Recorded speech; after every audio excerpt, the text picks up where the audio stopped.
கேள்விப்பட்டிருக்கேன். நான் ஒரு முறையும் சமைச்சதில்லை. அது காஞ்சி போயிருந்த அந்த வாழை மரத்துலேருந்து தண்டு எடுத்து கொண்டு வந்து சமைச்சு பார்க்கலாம்னு சொல்லி போட்டு வெட்டி தர சொன்னான். அவரும் அந்த தண்டை வெட்டி தந்தவர் எனக்கு கொண்டு வந்து சமைச்சேன். நான் சுவையாக இருந்தது.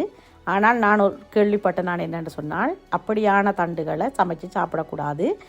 பிஞ்சாக இருக்கிற பச்சையாக இருக்கிற வாழைத்தண்டுகளை மட்டுமே சமைச்சு சாப்பிட வேண்டும் என்று சொல்லி எனக்கு நான் சமைச்சு சாப்பிட்டா பிறகு ஒருவர் அறிவுறுத்தினார். ஆகவே நீங்களும் கவனமாக இருங்கோ. வாழைத்தண்டு சமைக்கிறேன்னு சொன்னால் பிஞ்சாக இருக்கிற மரங்களை அதாவது இளம் பருவத்தில் இருக்கிற மரங்களை மட்டும் வெட்டி அந்த தண்டுகளை எடுத்து சமைச்சு சாப்பிடுங்கோ. கொஞ்சம் பழுதாக போய் அல்லது காஞ்சி போயிருக்கிற மரங்கள்லேருந்து எப்போவும் வெட்டி சமைச்சு சாப்பிடாதேங்கோ. பக்க விளைவுகள் ஏதாவது வரக்கூடும். நாங்கள் சாப்பிட்டுட்டோம், ஒன்றும் செய்ய முடியாது, என்ன நடக்க போகிறதோ தெரியாது. அதே போல் அந்த வாழைப்பூவையும் வெட்டி தந்தார். நான் கொண்டு வந்து சமைச்சேன். நான் அந்த வாழைப்பூவும் கொஞ்சம் லேசாக பழுதாக போயிட்டுது. ஆனால் எங்களுக்கு அந்த